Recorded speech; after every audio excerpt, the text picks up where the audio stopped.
നമസ്കാരം, mango mic ന്യൂസിലേക്ക് സ്വാഗതം. മലപ്പുറം ജില്ലയിലെ രാമപുരത്തെ ശ്രീരാമസ്വാമി ക്ഷേത്രത്തിൽ ഏകാദശി വിളക്ക് മഹോത്സവം 2025 മാർച്ച് 2 മുതൽ 9 വരെ വിവിധ തരത്തിലുള്ള ആഘോഷ പരിപാടികളോടെ ആഘോഷിക്കാൻ തീരുമാനിച്ചു. താന്ത്രിക ചടങ്ങുകൾക്ക് പ്രാധാന്യം നൽകിക്കൊണ്ടും ആഘോഷങ്ങൾ കൊഴുപ്പിച്ചും ഭക്തിയാദരങ്ങളോടെ കൊണ്ടാടുന്ന ഒരു ഉത്സവമാണ് രാമപുരത്തെ ഏകാദശി വിളക്ക് മഹോത്സവം.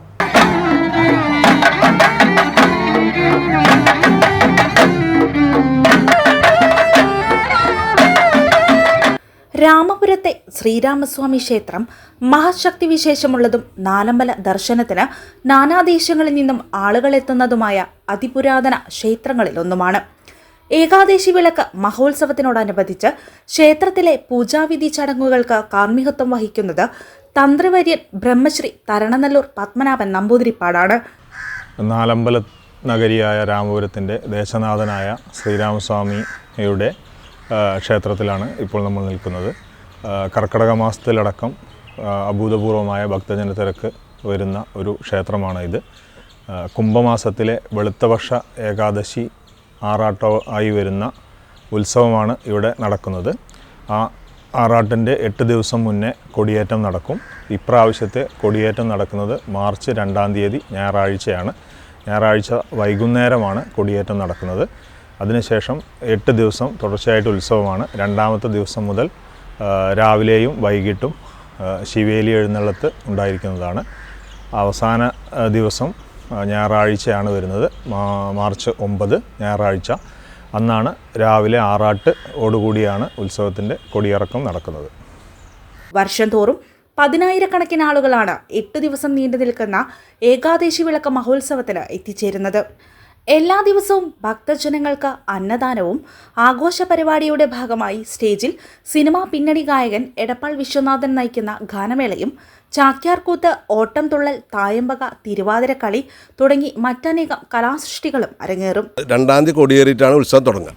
അതിനോടനുബന്ധിച്ച് 3 തീയതി മുതൽക്കാണ് ഉത്സവത്തിൻ്റെ മറ്റുള്ള പരിപാടികൾ, സ്റ്റേജ് പ്രോഗ്രാമും മറ്റുള്ള എഴുന്നള്ളിപ്പിനെ പറ്റിയൊക്കെ ഇപ്പോൾ നേരത്തെ വരെ പറഞ്ഞുപോയി. അപ്പോൾ ഇതിൽ വരുന്നത് വെച്ചാൽ പിന്നുള്ള ദിവസങ്ങളിൽ എല്ലാ ദിവസങ്ങളിലും നമ്മളെ സ്റ്റേജ് പ്രോഗ്രാമുകളുണ്ട്. ഓപ്പൺ സ്റ്റേജ് പ്രോഗ്രാമുണ്ട്. അതോടനുബന്ധിച്ച് ഇപ്പോൾ ഈ പറഞ്ഞ 9 തീയതിയാണ് നമ്മളെ ഉത്സവം നടക്കുന്നത്, ഈ ഏകാദശി വിളക്ക്. അതിനോടനുബന്ധിച്ച് 4 ഭാഗത്തുനിന്ന് ദേശവേലകൾ വരുന്നുണ്ട്. ഒന്ന് വലിയകുളം ഭാഗം, ഒന്ന് അരീക്കര ഭാഗം, ഒന്ന് 38 പനങ്ങാങ്ങര. ഇങ്ങനെ 4 ഭാഗത്തുനിന്ന് ആനയോടുകൂടി, ആന, കാള എന്നുള്ള ഇതോടുകൂടി രാമപുരം അങ്ങാടിയിൽ എത്തിച്ചേരലും ആ എത്തിച്ചേരുന്ന സമയത്ത് ശ്രീരാമസ്വാമിൻ്റെ അവിടുന്ന് എഴുന്നള്ളിച്ച് അതിനെ ആനയിച്ച് കൊണ്ടുവരുന്ന ചടങ്ങാളിൻ്റെ ഒപ്പമുള്ളത്. അത് കഴിഞ്ഞാൽ പിന്നെ വെടിക്കെട്ടുണ്ട്. വെടിക്കെട്ട് കഴിഞ്ഞാൽ പിന്നെ നമ്മളെ ഗാനമേള ഉണ്ട്. ഗാനമേള പിന്നെ ഇപ്രാവശ്യം പിന്നെ സിനിമാ പിന്നണി ഗായകൻ വിശ്വനാഥ് എടപ്പാൾ നയിക്കുന്ന പിന്നണി ഗായകൻ നയിക്കുന്ന ഗാനമേള നടത്തൽ. അതാണ് ഇതിൻ്റെ ഈ ഉത്സവത്തിൻ്റെ ഒരു പരിപാടി. എല്ലാ ദിവസങ്ങളും പിന്നെ ഓപ്പൺ സ്റ്റേജിൽ ഈ 8 ദിവസം ആദ്യ ദിവസം തന്നെ കഥകളിയാണ്. കൊടിയേറിയ അന്ന് കഥകളിയാണ്. ശ്രീരാമസ്വാമിക്ക് ഏറ്റവും ഇഷ്ടപ്പെട്ട ഒരു ഇതായതുകൊണ്ട് കഥകളി ഇപ്രാവശ്യം നമ്മൾ ഓപ്പൺ സ്റ്റേജിൽ വെച്ചിട്ട് നടത്തുന്നത് കഥകളിയുണ്ട്. അത് കഴിഞ്ഞ് ഓരോ ദിവസം വിവിധ ഇനം പരിപാടികളോട് കൂടിയാണ് ഉത്സവം നടക്കുക. അവസാന ദിവസമാണ് ഈ പറഞ്ഞ ഗാനമേള, വെടിക്കെട്ട്, വേലവരം ഒക്കെ ഉണ്ടാവും. ഏറ്റവും കൂടുതൽ ഉള്ളത് ഉത്സവബലിയാണ്. ഉത്സവം തുടങ്ങിയിട്ട് 6ാമത്തെ ദിവസം ഉത്സവബലി എന്നാണ്. അവിടെ അതിൻ്റെ അകത്ത് പറനിറപ്പ്, ശ്രീരാമസ്വാമിക്ക് പറനിറപ്പ്. അത് കഴിഞ്ഞിട്ട് പിറ്റേ ദിവസം ആറാട്ടാണ്. ആറാട്ട് ദിവസവും പുറത്ത് പറനിറപ്പുണ്ട്. അതാണ് ഏറ്റവും കൂടുതൽ ഭക്തജനങ്ങൾക്ക് ചെയ്യാവുന്നതും വഴിപാടായിട്ട് നടക്കുന്നത്.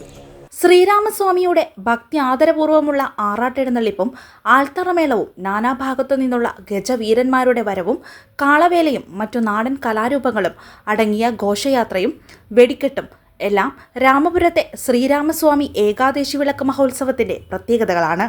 Mango Mike News, Perinthalmanna.